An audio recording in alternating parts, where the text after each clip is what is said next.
His parents owned a saloon over where Oriole Park is, and they didn't want to have the baby in the bar, so they came over here to her parents' house to have the baby.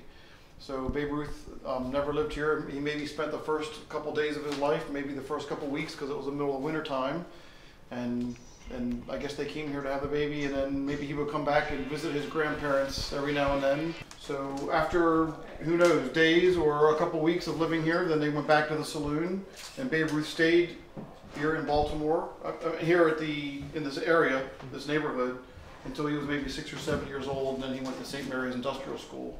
It wasn't an orphanage, it was an industrial school, but also a boarding school. So he lived there. His parents did go and visit him every now and then, and I imagine he could get out and come visit them occasionally as well, but he pretty much lived there until he was 18 years old.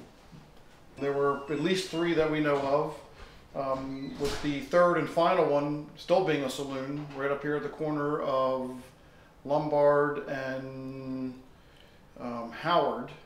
It's now called the Goddess Show Bar. It's a girly joint.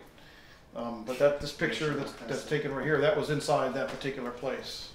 It was usually called the Ruth Family Saloon, but that bar still exists. That was the last one that the father owned, because a year after this picture was taken, he went outside to break up a fight and died, hitting his head on the curb. Long after it was actually destroyed, when they were excavating to put Oriole Park in, they found the Ruth Family Saloon location.